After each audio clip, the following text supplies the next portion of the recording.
Happy Sunday, everyone. Hello. I still look rough because I'm still shielding, so this is still my lockdown look, so please don't judge.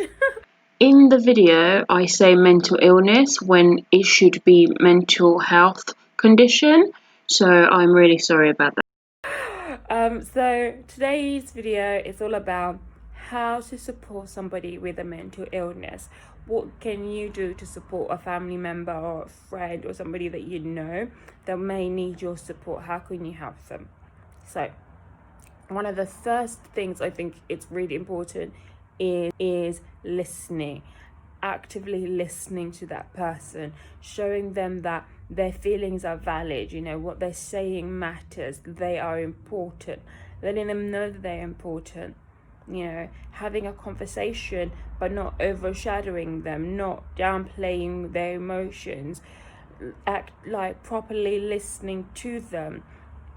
And yeah, just being a listening ear. So when someone's talking to you, they're not coming to you as a health professional, they're not expecting you to have the answers, they're just literally coming because they want somebody to listen to them. They're not coming to you as their therapist. And if you feel like they are coming to you as their therapist, maybe letting them know that you're not qualified for that area. Like going into my next point is finding out other support areas, other support networks. So if you're engaging in a conversation that you feel like is out of your depth, it's not something that you can help with, who else can you contact that would help you with that? So having a conversation and putting together a plan of other organizations, of other health professionals. Who else can you contact that can help you if things get too much, or you're just not available? Who can you contact instead? So that's always good to have. It's also really important not to be critical or make assumptions or get angry when you're talking, because you don't want that person to feel that they can't trust you anymore. You need to make sure that talking to you is always done in a safe manner.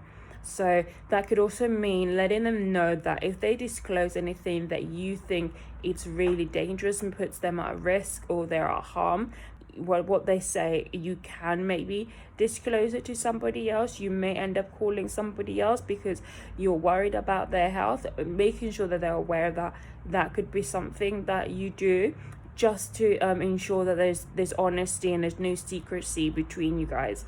Okay, yeah.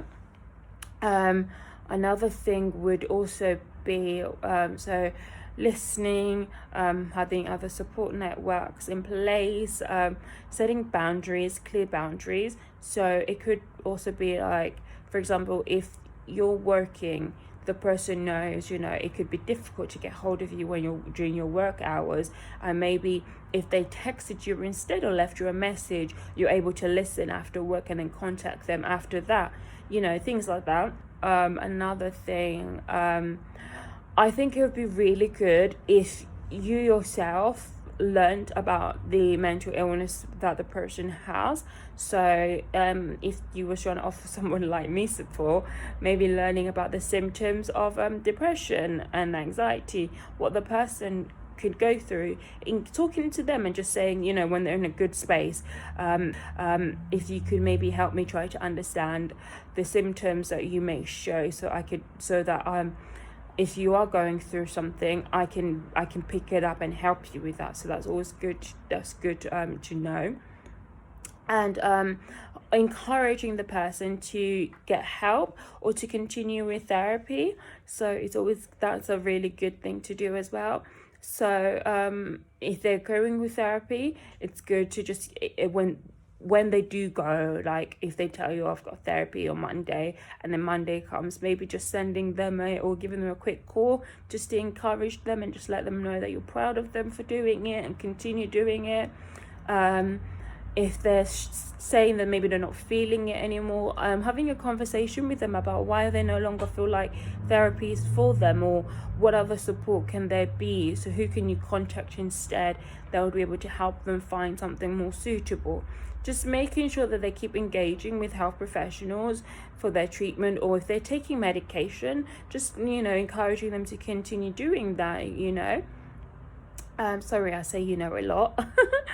So continuing with therapy and treatment, it's always good to encourage them to do that. And another thing is really important, another important one is taking care of yourself. Like, you are also important. Your own health and well-being is also important. Knowing not to take too much on, not to allow. So sometimes, when people come to us, they're venting and things that could be too much because we're going through our own thing. So it's really important to put yourself first as well. So if you can't engage at that time, you let the person know, you know what, it's a bit much right now, I need to take a step back. It's fine to do that. It is fine to say that, because self-care, as much as people like to say self-care is selfish, it's not. It's important. You have to put yourself first. So putting yourself first it's a good thing, because you can't support somebody and offer them help if you are not okay yourself. So it's really important to take care of yourself in that manner. So I think I've covered it all. Listening, finding other alternative of areas for support, learning of the symptoms of the illness, taking care of yourself, and what did I just say? Actively encouraging treatment and therapy. Yeah, that's just really it, because I don't want to make a long video. So thank you guys for watching. I hope you have a lovely weekend, a lovely Sunday, and enjoy the rest of your weekend. And I will see you when I make another video. Bye guys.